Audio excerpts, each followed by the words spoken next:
আমি ব্যারিস্টার সরোয়ার শুরু থেকে এই বিচারের জন্য লড়ে যাচ্ছি। এখন পট পরিবর্তন হয়েছে। এই মামলায় আমাদের বিশ্বাস করার কারণ রয়েছে, পুরা রাষ্ট্রযন্ত্রের যারা জড়িত ছিল, ক্ষমতাসীনদের সর্বোচ্চ জায়গা থেকে প্রত্যেক তদন্তকারী অফিসার যথেষ্ট ঘুষ খেয়ে অথবা অন্য কোনো কারণে, আমাদের বিশ্বাস করার কারণ হচ্ছে লক্ষ কোটি টাকা ঘুষ খেয়ে সঠিক তদন্ত না করে তারা এই মামলা খারিজ করে দেয়, ফাইনাল রিপোর্ট দেয়।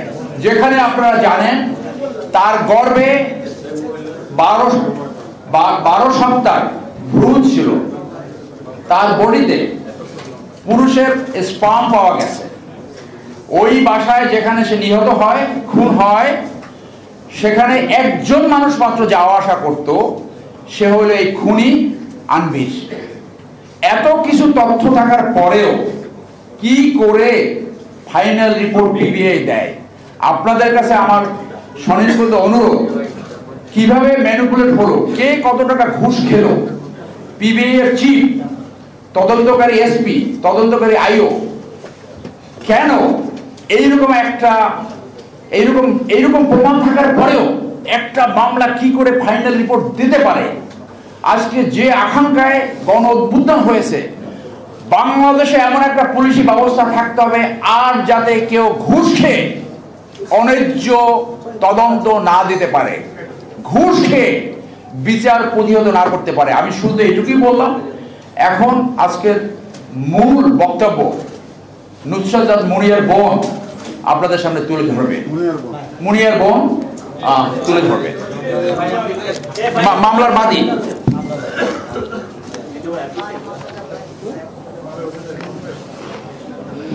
আসসালামু আলাইকুম সবাইকে। দেরি এই সময় একটু বেশি হওয়াতে সেজন্য আমি দুঃখিত আপনাদের কাছে। প্রিয় সুধী এবং সম্মানিত সাংবাদিক ভাই ও বোনেরা, আসসালামু আলাইকুম। আমি জানি আমার কতটা চাপ, ঝুঁকি এবং সীমাবদ্ধতা সত্ত্বেও আমার বোন মুনিয়াকে ধর্ষণ ও হত্যা করার ঘটনার পর আমাদের পাশে দাঁড়িয়েছিলেন। আপনাদের সহযোগিতা ছাড়া আমার বোনের এই ইস্যুতে দেশবাসীকে এভাবে বসুন্ধরার কুখ্যাত এমডি সায়াম সুবহান আনভীরের বিরুদ্ধে সোচ্চার করানো যেত না। আমি জানি আপনাদের প্রায় প্রতিটি মিডিয়া হাউসগুলো বসুন্ধরা গ্রুপ থেকে মাসে বিজ্ঞাপন পান, তাই অনেকেই সেই বিজ্ঞাপন হারানোর ঝুঁকি নিয়ে আমার বোনের পক্ষে ধারাবাহিক সংবাদ প্রকাশ করতে হয়তোবা পারেননি। তথাপি সেই সীমাবদ্ধতা নিয়েও ডেইলি স্টার, মানবকণ্ঠ, প্রতিদিনের বাংলাদেশ, আরও অন্যান্য ইত্যাদি পত্রিকায়, RTV, green TV, Gazi TV ইত্যাদি গণমাধ্যম সোচ্চার কণ্ঠে আমার বোনের বিষয়টি দেশবাসীকে জানিয়েছেন। ধন্যবাদ। অন্যরাও যতটুকু সম্ভব নিউজ করেছেন, বিশেষ করে প্রবাস থেকে নাগরিক টিভি যে ভূমিকা রেখেছে তার জন্য আমি তাদের কাছে বিশেষভাবে কৃতজ্ঞ। আমি কৃতজ্ঞতা জানাই হাসিনা আক্তারকে টেবিল টক অনুষ্ঠানের জন্য, যেখানে আমাকে বেশ কয়েকবার টক শোতে কথা বলার সুযোগ দেওয়া হয়েছিল। আপনারা হয়তো জানেন, মুনিয়াকে মেরে ফেলার সংবাদ পাওয়ার পর আমি যখন গুলশান থানায় মামলা করতে গিয়েছিলাম, তখন থেকেই ভূমিদস্যু বসুন্ধরা পুরুষ রাষ্ট্রযন্ত্রকেই কিনে ফেলতে চেয়েছিল এই হত্যা ও ধর্ষণ মামলার ঘটনাটি ধামাচাপা দেওয়ার উদ্দেশ্যে। তৎকালীন আইজিপি বেনজির এবং গুলশান থানার DC Sudip Kumar, ADC Nazmul, OC Abul Hossain, SI Ali Ashraf, SI Ali Golam Mukhtar Ashraf হবে এখানে একটু মানে পিবিআইয়ের যে কর্মকর্তা ছিলেন এটা একটু এডিট হবে। তো গোলাম মুক্তার আশরাফ পিবিআই এবং সহ আনভীরকে বাঁচিয়ে দেওয়ার জন্য নির্লজ্জ ভূমিকা রেখেছিল। পরবর্তীতে গুলশান থানা আনভীরকে অব্যাহতি দিয়ে তাদের তদন্ত প্রতিবেদন জমা দেয়। আপনারা হয়তো জানেন, আমি আওয়ামী পরিবারের একজন সন্তান। আমার প্রয়াত বাবা একজন মুক্তিযোদ্ধা ছিলেন। তিনি কুমিল্লাতে আওয়ামী লীগের রাজনীতির সাথে প্রত্যক্ষভাবে জড়িত ছিলেন।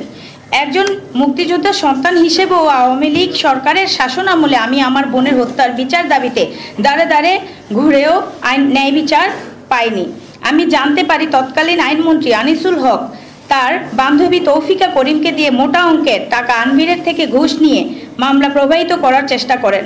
আমি এসব ব্যাপারে পতিত স্বৈরাচার আওয়ামী লীগের সভাপতি এবং সাবেক প্রধানমন্ত্রী শেখ হাসিনার সাথে সাক্ষাৎ করার জন্য একাধিকবার আবেদন করি। প্রায় ২৬ পৃষ্ঠার চিঠি একাধিকবার তার দৃষ্টি আকর্ষণ করার চেষ্টা করি, কিন্তু তিনি আমার সাথে সাক্ষাৎ দেননি।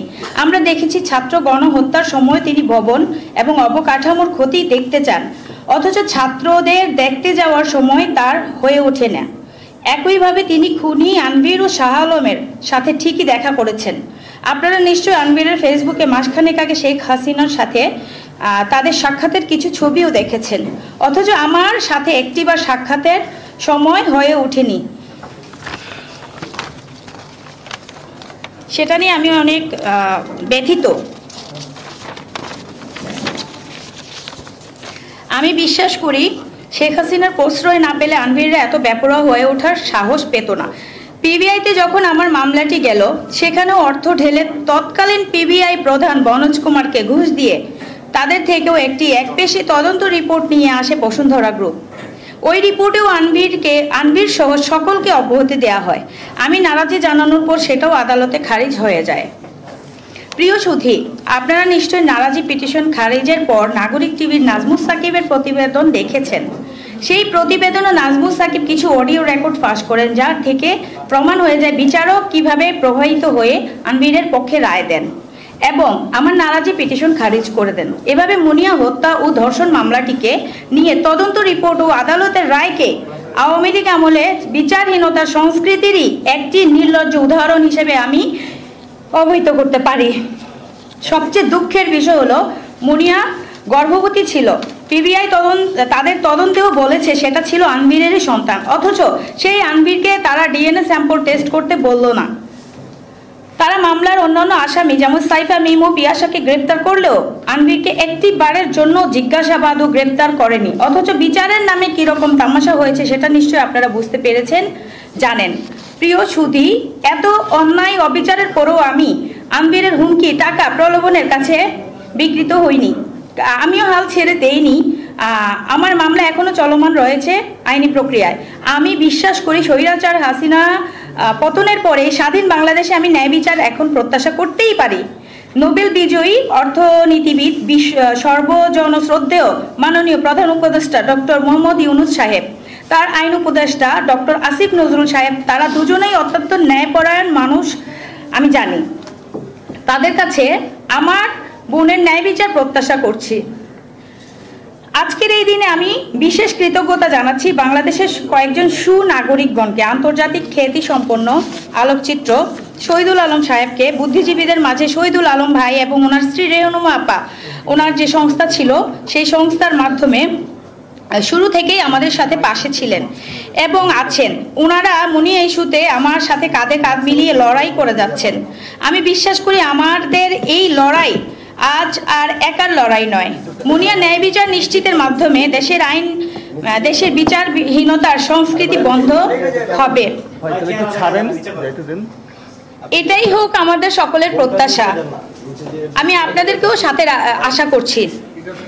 আমি এই সরকারের সংশ্লিষ্টদের অবিলম্বে আনভির ও তার পিতা ভূমিদস্যু বসুন্ধরার চেয়ারম্যান শাহ আলম ও সহ অন্যান্য সহযোগীদের গ্রেপ্তার করে মুনিয়ার ধর্ষণ ও হত্যা মামলার আসামি হিসেবে তাদের জিজ্ঞাসাবাদ ও হত্যার বিচার নিশ্চিতকরণের জন্য আবেদন করছি। এতক্ষণ আমার বক্তব্যটি শোনার জন্য আপনাদেরকে ধন্যবাদ জানাচ্ছি। আমাদের কোনো প্রশ্ন থাকলে আপনারা আমাদের আইনজীবী advocate Mohammad Shah Abdul Kaiyum, advocate barrister M Sarwar Hossain সহ আরও অ্যাডভোকেটগণকে প্রশ্ন করতে পারেন। ধন্যবাদ সবাইকে। প্রশ্ন করার আগে আমি একটু বলি, তারপর প্রশ্ন করেন।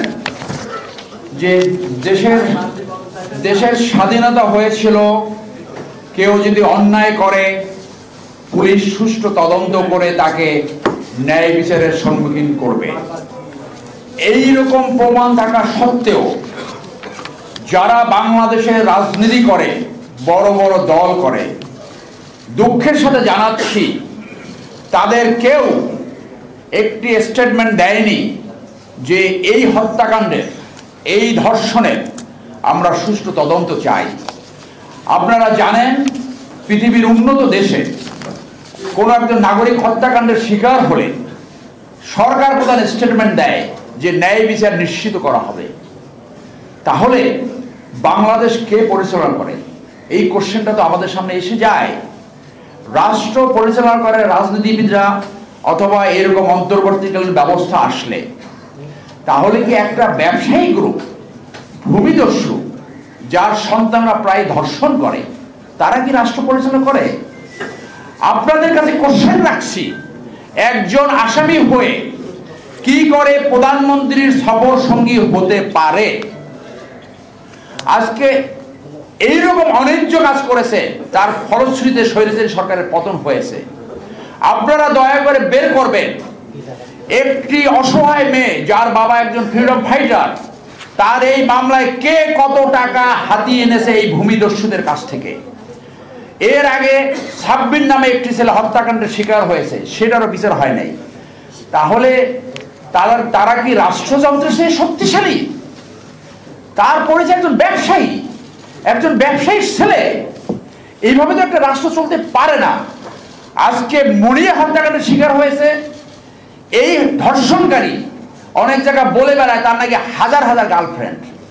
এইরকম অনৈতিক লোক যারা ব্যবসা, রাষ্ট্রযন্ত্র, ভূমি দখল, যাদেরকে সব জায়গায় অনৈতিকতা ঢুকিয়ে দেয়, আপনারা এই পরিবর্তিত পরিস্থিতিতে ন্যায় বিচারের স্বার্থে আপনারা দাঁড়ান। আপনারা রাষ্ট্রের চতুর্থ স্তম্ভ, আপনারা যদি সাপোর্ট দেন তাহলে আমরা ন্যায় বিচার পাবো।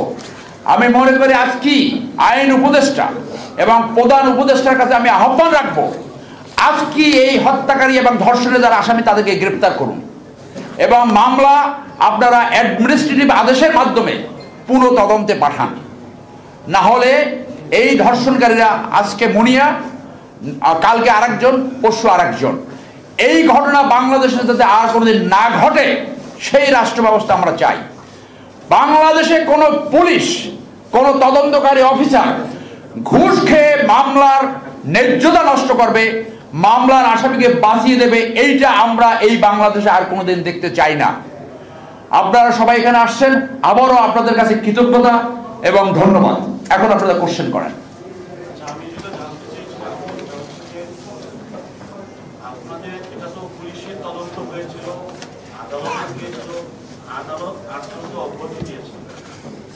আপনাদের অনাস্থাটা আসলে কার উপরে, আদালত নাকি পুলিশের তদন্তের উপরে? এক, দুই নম্বর হচ্ছে যে ফরেনসিকের যে বিষয়টা এসেছে, যে স্পাম পাওয়া গেছে, স্পামটা আসলে কার ছিল, এরকম কোনো তথ্য আপনাদের মানে ডকুমেন্ট আপনাদের কাছে আছে? তাহলে আমাদের জন্য দেখুন, আমরা মনে করি তিন পক্ষের ব্যর্থতা। আপনি দুই পক্ষ বলেছেন, তিন পক্ষ। একটা হলো রাষ্ট্র যারা পরিচালনা করছে তাদের দায়িত্ব ছিল এইটাকে সুপারভাইজ করা। সেন্সিটিভ মামলায় একটা সেল আছে, আপনারা জানেন, স্বরাষ্ট্র মন্ত্রণালয়, তারা এই মামলাগুলো রিভিউ করে। তাহলে তারা ম্যানেজ হয়ে গেছে, যারা তদন্ত রিপোর্ট দিয়েছে তারা ম্যানেজ হয়ে গেছে, এবং কোর্ট ব্যবস্থা তারাও ম্যানেজ হয়ে গেছে। কে ম্যানেজ করছে? আপনারা জানেন, এই যে কুখ্যাত আনিসুল হক আইনমন্ত্রী, তার চেম্বার বাংলাদেশের বিচার ব্যবস্থা ধ্বংস করেছে। তার চেম্বার থেকে পুরা বাংলাদেশে বড় বড় যে আসামি তাদের জামিন করাতো। হাশেম ফেলোয়ার মিলের 54 জন অগ্নিকাণ্ডে নিহত হয়েছিল। লাশ ঘরে যখন তাদের লাশ 7 দিনের মাথায়, আমার কাছে তথ্য আছে, আপনারা ভেরিফাই করেন, 50 কোটি টাকা ঘুষ খেয়ে সেইখানে নারায়ণগঞ্জ কোর্ট থেকে তাদেরকে জামিন করে দিয়েছে। তাহলে আপনারা বুঝতে পারেন কারা এটা করেছে। আপনার দুইটা তদন্ত রিপোর্ট আসছে, একটা 306 ধারা গুলশান থানা থেকে, তার ভিতরেই এটা বর্ণনা করা আছে যে ওই বাসায় সে যত বনানীতে ছিল 9 মাস, তারপরে গুলশানে একমাত্র আনবিরের যাতায়াত ছিল, এবং খুন হওয়ার 3 দিন আগে শুধু আনবির গেছে।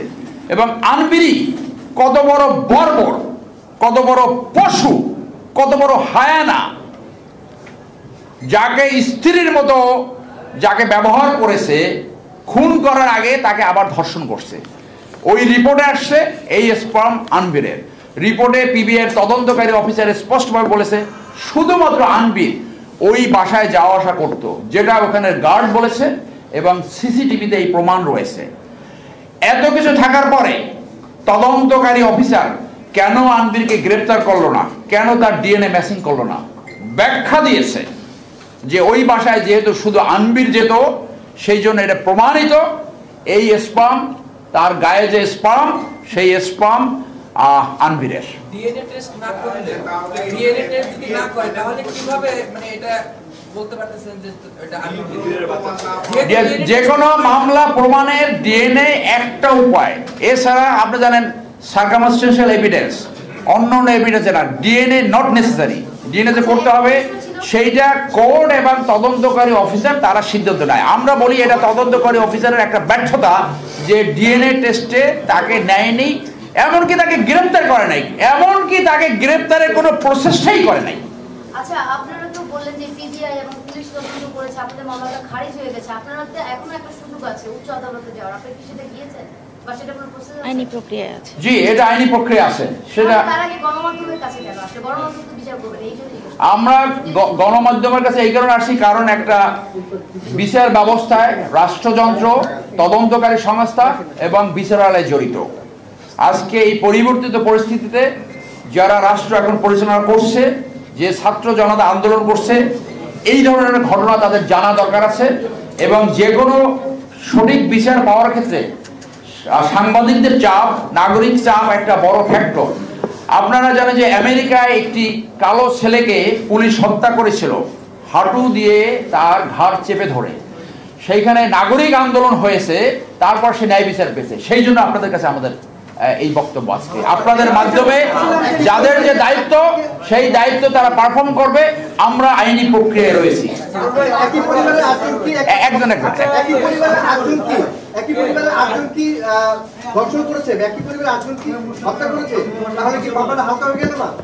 মামলা মোটেও হালকা হয় নাই। যারা সহযোগী তারা, যারা অ্যাবেটার, তারা অবশ্যই, আপনি জানেন আইনে যে প্রিন্সিপাল একিউজ থাকে, অ্যাবেটার থাকে। সো তারা অ্যাবেটার, তারা আজকে যদি মুনিয়াকে যদি সকালবেলা ওই ছেলেটা বাড়িওয়ালা যদি চাবিটা দিত বা তাকে একটু সেভে নিয়ে যেত, তাহলে তার জীবনটা বেঁচে যেত। তাহলে সে শারমিন সাহেব, তাহলে সে 12টায় সে হত্যাকাণ্ডের শিকার হতো না। তো একজন বিভিন্ন ক্যাটাগরিতেই তো আছে স্যার। সেটা আমাদের এফআইআরটা, আমি আবার আপনাদেরকে বলি যে 306 যখন মামলা রুজু হয়েছে, সেইটা যখন খারিজ করে দেয়, সেইটার এগেনস্টে আমরা নারী ও শিশু আদালতে গিয়েছি। সেই আদালত ডাইরেক্ট গুলশান থানাকে এটা মামলা হিসেবে রুজু করতে বলছে। এটা একটা আইনি প্রক্রিয়া। সেই প্রক্রিয়ায় 302 ধারা 9-1 ধারা আছে নারী শিশু, যেটা ধর্ষণ এবং হত্যা। সেই জন্য ওইখানে আমাদের যে পিটিশন, ওই 30 ধারা সহ ওই পিটিশনের সব কার কি লায়াবিলিটি সেখানে বলা আছে। আপনি বারবারই বলতেছেন ওই বাসাতে আনবি পাইছে একজনই যাইতো, আপনি সবার সামনে আজকেও বারবার বলছেন, তাহলে তারা কিভাবে জড়িত? তাহলে সে প্রিন্সিপাল একিউজ, এই যে যেহেতু তারা, সে চাবি দেয় নাই, একটা ইফতার পার্টি দিয়ে গেছে, সেইটা ছবি শেয়ার করে তাকে প্রভোগ করেছে, এবং তার মা তাকে বলছে তুমি চলে যাও, নাহলে তুমি হত্যাকাণ্ডের শিকার হবা। তার বাবা বলেছে, তার বাবা তার ছেলেকে এই একই কথা বলেছে। সেই জন্য তারা সহযোগী, সেইটা তো বিচারের ব্যাপার। এইটাই হলো আমরা একটা মামলা ফাইল হয় কিভাবে, একটা মামলা ফাইল হয়, আমরা যাকে যাকে মনে করি যারা জড়িত তাদেরকে তদন্তে বের হবে কারা কারা এখানে দোষী।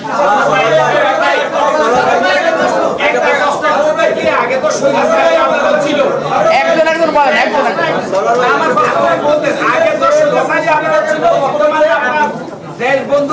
আপনি বলেন।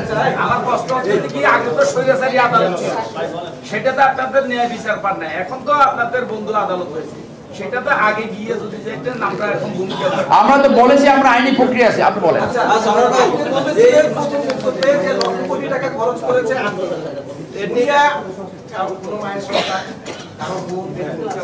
আমাদেরও বাংলাদেশের নাগরিক হিসেবে সে আমাদেরও একজন। আমরা যতটুকু জানি, আপনি যেভাবে লক্ষ কোটি টাকার কথাও জানেন, ঠিক সেইভাবে লোকমুখে আমরা যতটুকু শুনতে পেরেছি যে মুনিয়া রাতের রানী বিয়াসার সাথে একটা সিন্ডিকেটের সাথে সে জড়িত, এবং এও জানতে পেরেছি যে এই সিন্ডিকেট বড় বড় ধনী দুলালদেরকে টাকা আত্মসাৎ করার জন্য তারা একটা চক্রান্ত করে নানাভাবে। এই বিষয়টা লোকমুখে যেহেতু আমাদের শোনা, এই বিষয়টা মুনিয়া সম্পর্কে একটু জানতে চাই যে পিয়াসার সাথে তার একজন কলেজ পড়ুয়া এটা আমি উত্তর দিব স্যার। আপনি লোকমুখে শুনে এই কথা কেন প্রশ্ন করবেন? আমি বলবো এটার উত্তরটা আমি দিব।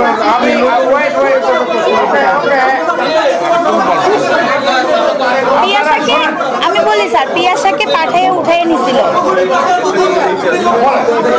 আচ্ছা একটু থামেন, একজন বলেন। আমি আপনার প্রশ্ন উত্তর দিই। আমি এই মামলার একজন লয়ার। আমার নামে এই আনবির ভাইরাল প্রতিদিন একটা সাইট বানিয়ে এখনো মনুষ্যত্ব জাগ্রত এমন ভাবে এখনো বিবেক ইউজ করেছে যেটার বিরুদ্ধে আমি মামলা করেছি। দুঃখের বিষয় এটা। মরিয়ার বোন ওর বিরুদ্ধে করেছে। যারা এখানে ন্যায় বিচারের কথা বলেছে তাদের নামে করছে। মামলা করার পর এটা থেমেছে। আর এই যে লোক প্রতিদিন শুনছেন, এইটা হলো যখনই একজন ভিকটিম হয়, এইখানে আপনাদের কেয়ারফুল থাকতে হবে যে যখন একটা মেয়ে হত্যাকাণ্ড এবং ধর্ষণের তার চরিত্র অ্যাসোসিয়েশন করে, এইটা আমাদের একটা অত্যন্ত নিম্ন সংস্কৃতি। সেটা যদি মানে পিয়াসাকে দিয়ে আনবিরের মা ও মুনিয়াকে উঠায় নিয়ে গেছিল।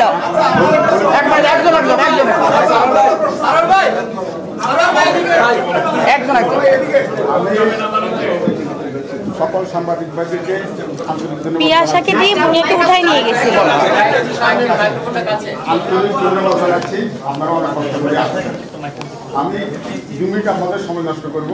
আমি মামলার ফ্যাক্টটা বলি। এখানে এই মুনিয়া যে ভিকটিম, বাহবা, থ্যাংক ইউ আপনাকে কোয়েশ্চেন করার জন্য ওনাকে। যেটাই নিউজ 24 এর নিউজ 24 এর সাংবাদিক আর কি। এখন আপনাদের প্রশ্ন থাকতে পারে এটা কি হত্যা নাকি আত্মহত্যা। এখন আত্মহত্যার বিষয়টা এবং হত্যার বিষয়টা আইনি যে প্রক্রিয়া সেখানে প্রমাণিত হয় সার্কামস্ট্যান্স দেখা।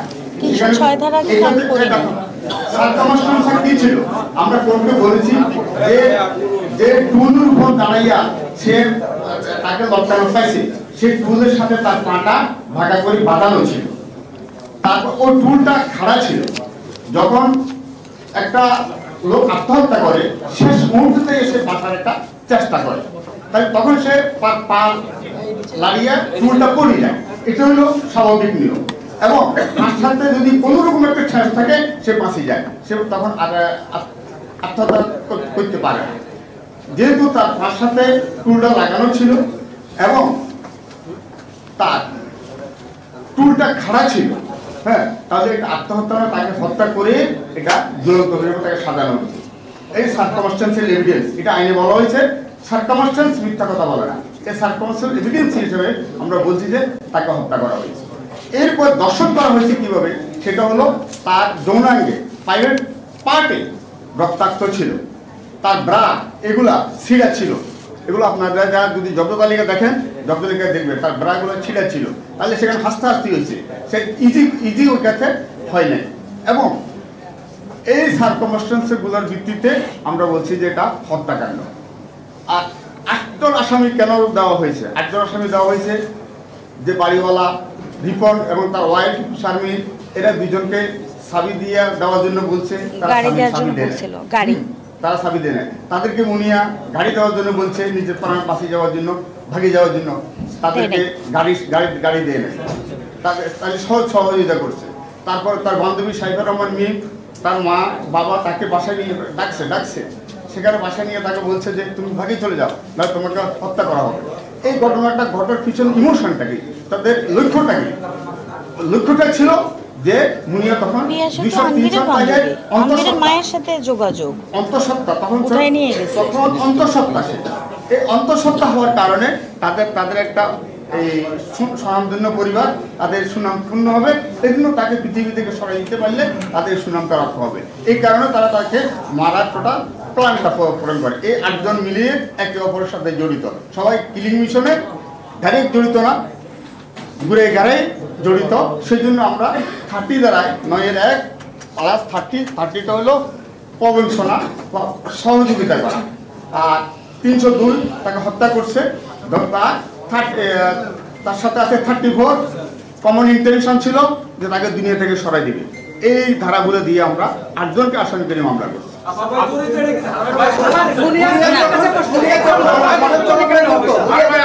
আপনি তো বলছেন একটু ইয়ে বলবেন।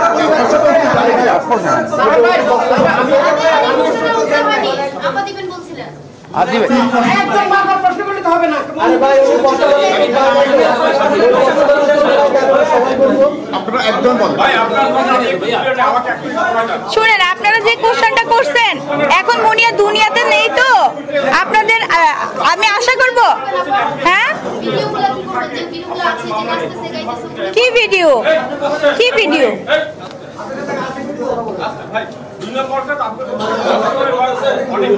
ঘরের মধ্যে নাচি, বলো না কেন? হ্যাঁ,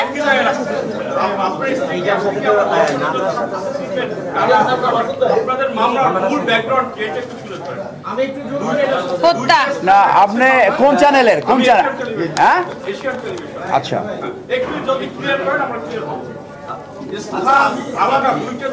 এটা আপনি তো আপনি বোধহয় বলছি আপনার এই যারা সাংবাদিক ভাইয়েরা প্রশ্ন করছেন, লয়ের ব্যাপারে প্রশ্ন করলে একটা প্রথমে নলেজ থাকা দরকার। হ্যাঁ, আপনি যে কোশ্চেনটা করছেন এটা লয়ের সাথে যায় না। সর্বশেষ যেখানে ঘটনাস্থল সেইটা, এবং এই ঘটনাস্থলে যখন অফেন্সের বর্ণনা করা হয় তখন দেখানো হয়েছে যে এর আগেও সে বনানীতে তাকে 9 মাস রেখেছিল একটা বাসা ভাড়া করে, সেইখান থেকে সে কুমিল্লা চলে গেছিল। সো ওইটা আইনের ব্যাপার, যে ঘটনাস্থল সর্বশেষ যেখানে খুন হয়েছে ওইটাই হলো ঘটনাস্থল। এটার সাথে আপনার মামলার দুর্বলতার কোনো প্রশ্নই আসে না। পরিস্থিতি কোন নিউজের আপনি? জি জি, যার কারণে তথ্য যদি আমরা সঠিক না পাই তাহলে যেমন আপনার পাঠক বিভ্রান্ত হয়, সাধারণ মানুষ বিভ্রান্ত হয়। আবার দেখা যায় যে অনেক সময় আছে যে অপরাধী আইনের ফাঁক দিয়ে বের হয়, আবার নিরপরাধ মানুষ অপরাধের তকমা নিয়ে তাকে জেল কাটতে। সুতরাং সঠিক তথ্যটা আমাদের প্রত্যেকের জানা, আমাদের স্বার্থের জন্য আমাদের জানা জরুরি। আর এই তথ্যটার জন্য আমি মনে হচ্ছে আমার কয়েকটা জায়গা প্রশ্ন রাখা উচিত, জানা উচিত। এক হলো যে একটু আগে আপনাদের আইনজীবী বলছেন যে সে তার একটা জায়গা রাখা হতো, সেখানে 1 লক্ষ কত টাকা বাসা। আমার প্রথম প্রশ্ন হচ্ছে যে একটা মানুষের যখন কোনো ইনকাম থাকে না, সেই মানুষকে এত টাকা দিয়ে এক জায়গায় বাসা ভাড়া করা হয়, তার উদ্দেশ্য কি, কেন করা হচ্ছে, এটা তার পরিবার জানতে চেয়েছিলেন কিনা এবং জানার দরকার ছিল। যদি তারা জানতে না চান তাহলে এই ঘটনার পেছনে অন্য কোনো উদ্দেশ্য আছে কিনা, যার কারণে আজকে আপনাদেরকে একটা আমি বুঝে গেছি। আমার 3টা প্রশ্ন আমি একটু মেহরবানি করে করি, এজন্য প্রশংসা করছি। দেখেন আমাদের মধ্যে অনেক আলোচনা, কেউ বলছেন যে উনি বসুন্ধরার কাছ থেকে সুযোগ সুবিধা নেওয়ার চেষ্টা করে পাননি বলে প্রেস করছেন, কেউ বলছেন যে উনিও আপনার বিলাসবহুল লাইফ লিড করেন, তার কোনো ইনকাম নাই, কেউ বলছে যে মুনিয়া একা থাকতেন, বিভিন্ন লোক আসতো, বিভিন্ন বিভ্রান্তি আসতো। এই বিভ্রান্তগুলো আসলে পরিষ্কার হওয়ার জন্য এই বিষয়গুলো দরকার। আরেকটা বিষয় হলো যে আপাকে নিয়ে একটা রূপান্তর পত্রিকা একটা প্রতিবেদন করেছিল, দেশ রূপান্তর, ভোরের পাতা, নিউজ 24, ডেইলি সান, একটা না। সেখানে ওনার বিষয়ে অনৈতিকতার অভিযোগে বলা হচ্ছে তার আয়ের বিষয়টা আসলে সেখানে প্রশ্ন তোলা হয়। আমি ডাচ বাংলা ব্যাংকে যখন জব করেছি, আমি শেষ করি তারপর। তো এই বিষয়টা পত্রিকায় যে প্রশ্নটা তোলা হয়েছে ওনার আয়ের বিষয়টা নিয়ে, বিলাসবহুল জীবন, এই বিষয়টা আপা পরিষ্কার করে আমাদের পরিষ্কার। আর সর্বশেষ কথাটা হচ্ছে যে কেউ যদি কখনো মনে করেন যে তিনি সুবিচার পাননি, আর রাষ্ট্রের যে রাষ্ট্রীয় বাহিনী কোন একটা অভিযোগ করার পরে রাষ্ট্রীয় বাহিনী সেটাকে খুঁজে বের করে তারা একটা তদন্ত রিপোর্ট দেন যে এইটার ঘটনা এই ঘটছে, নয়তো ঘটেনি, নয়তো রিপোর্ট কিন্তু আছে। একটা রাষ্ট্রীয় বাহিনী যার রিপোর্টের উপর ভিত্তি করে উত্তর আছে, সেই বাহিনী আমরা জানতে পেরে দুইবার তারা প্রতিবেদন দিয়েছে যে এই যাকে অভিযুক্ত করা হয় তিনি এর সাথে সংশ্লিষ্ট না। তারপরেও যদি বিষয়টা মনে হয় আপনাদের অনেক লম্বা হয়েছে, শর্টকাট কথা বলে আপনার কথা বুঝছি, সেক্ষেত্রে আদালতে না গিয়ে আপনারা সাংবাদিক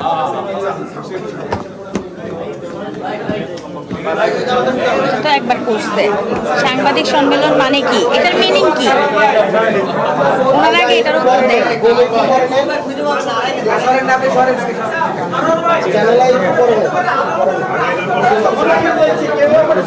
কাছে দিবে, আমি সব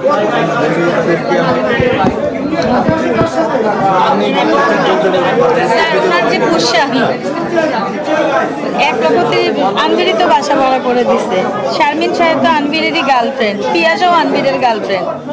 মুনিয়া একটা বাবা মা থাকা আপনি যেটা বলছেন আমি বলি যে প্রথম প্রিয় সাংবাদিক ভাই বোনেরা, প্রথম এইখানে ইস্যুটা হলো যে খুন এবং ধর্ষণ হয়েছে কিনা, ফার্স্ট পয়েন্ট।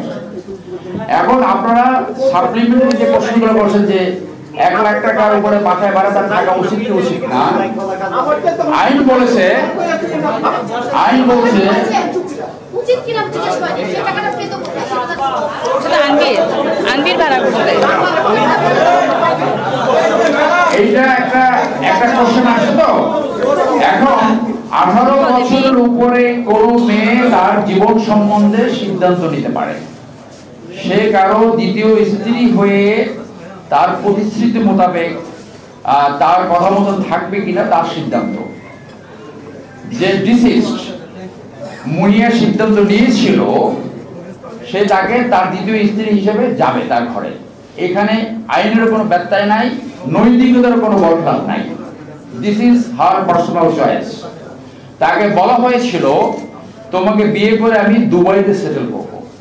একটা মেয়ে ধনী করে যেতে পারে। হুমায়ুন আহমেদ তার মেয়ে বান্ধবী বিয়ে করছে। একটা মেয়ে কোথাও বিয়ে করার আশ্বাস দিতে পারে, বিয়ে করতে পারে, তার পার্সোনাল সিদ্ধান্ত। এইখানে আপনাদের ইন্টারভেট করা উচিত না। কিন্তু নিম্ন সংস্কৃতি হলো এটা, আপনি খুন এবং ধর্ষণের ব্যাপারটাকে না দেখে আপনি দেখাচ্ছেন সে রাতের পাখি, এই বিভাগের ক্যারেক্টার আছে। এটা কারেক্ট। আপনাদের পরিবারে কারোর বাবা মা থাকা সত্ত্বেও কি মেয়ে ভাইগা যায় না, চলে যায় না, অবাধ্য হয় না? আপনার এক মিনিট এখানে আপনার কারোর মেয়ে চলে যায় না বাবা মা থাকতে।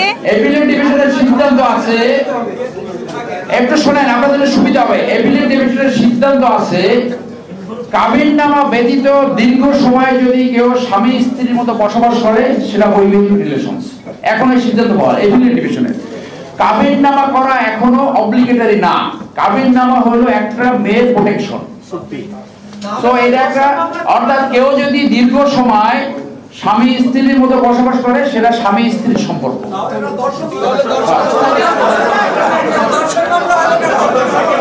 ধর্ষণ হয় তখনই না, এইটা আইন আছে যে প্রতিবার আপনার সাথে সেক্সুয়াল রিলেশন করার সাথে কনসেন্ট প্রয়োজন।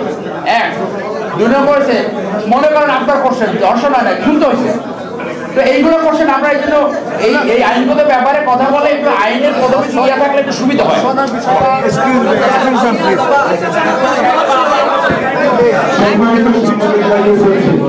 আপনাদের প্রশ্নগুলো এমন মনে হচ্ছে যেন লোকটা মরে গেছে, লোকটা চোখটা কেন একটু জন্য বেঁচে গেছে। আপনাদের প্রশ্ন এরকম মনে হচ্ছে।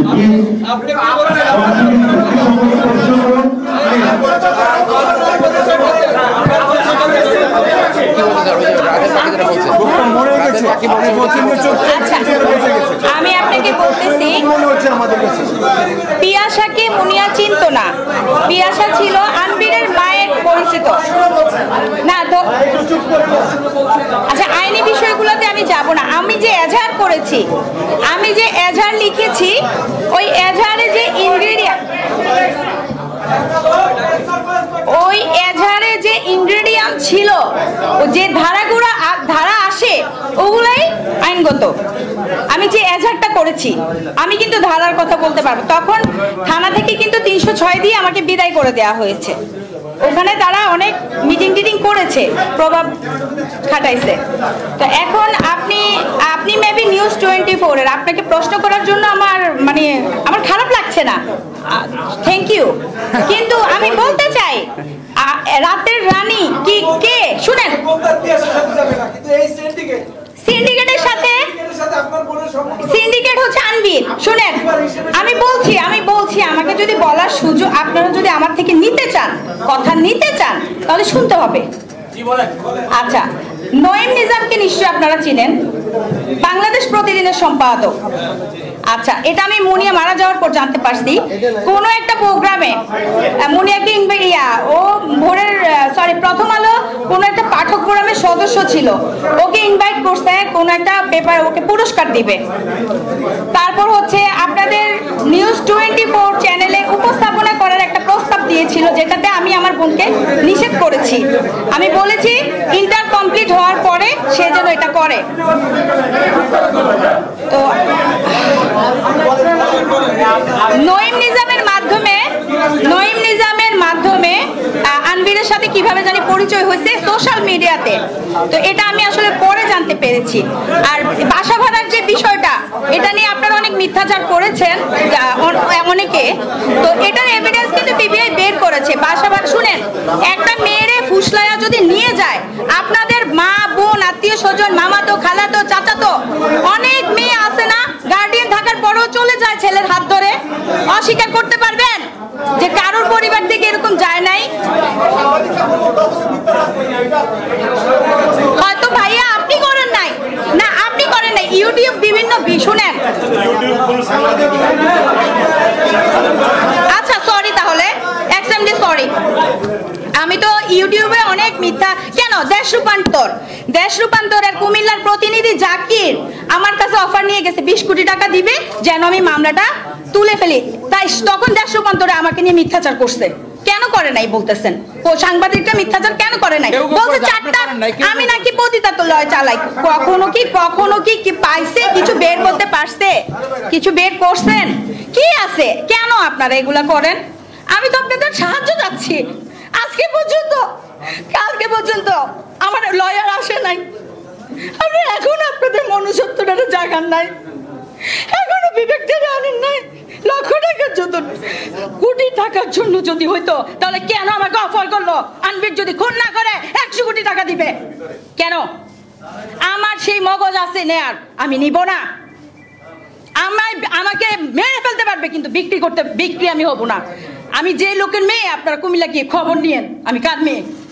যে বাবা 71-এ মুক্তিযোদ্ধা, আমি অস্বীকার করতে পারবো না। এখন ছাত্রদের তেল মারতে পারবো না আমি, যেটা সত্যি কথা। ছাত্রদের সাথে আমি ছিলাম, সংস্কার আন্দোলন করব, সামনেও করছি, কিন্তু কেউই সহিংসতার কাম্য করে না।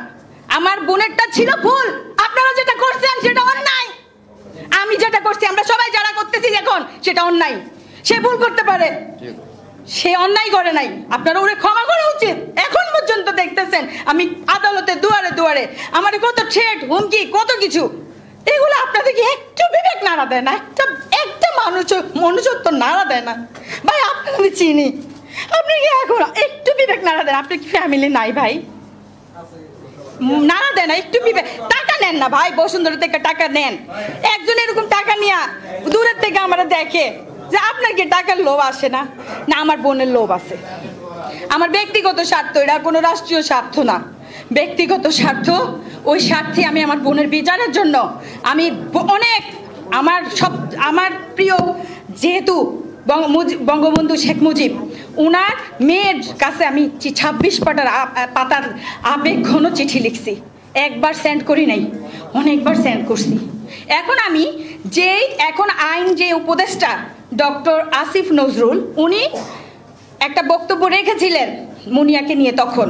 তো এখন যেহেতু উনি আইন উপদেষ্টা, সেই জন্য আমি ওনার কাছে আমার এই বার্তা পৌঁছানোর জন্য আজকে আপনাদেরকে ডেকে আনা, আপনাদেরকে ইনভাইট করা, আপনাদের কাছে আমাকে সুপর্দ করা। আমি একজন আসামির মতোই আপনাদের কাছে। আমি জানি আপনারা হেস্তনেস্ত করবেন, অনেক কিছু করতে পারেন। আমি আমার জীবনটা নিয়ে আসছি, আপনাদের ক্ষমতা আছে জীবন নেয়ার, জীবন দেওয়ার হয়তো ক্ষমতা নাই, আপনারা সেটা পারবেন। কিন্তু আমি এখন একটু বলবো, যেহেতু বাবা মা থাকার পরেও একটা মেয়ের শাসন, এখন এই যে ছাত্র আন্দোলন হচ্ছে, তাদের মায়েরা শাসন করতেছে না, রাখতে পারতেছে ঘরে। আমার বোনটা ভুল করছে, ওই ভুলটার ভুল স্বীকার করে আমরা অন্যায় না করি। ধন্যবাদ।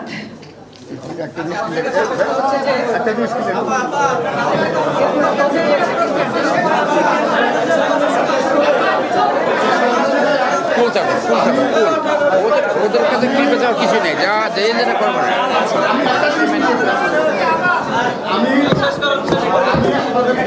আমি আর একটু দেবো না, আপনারা দেন।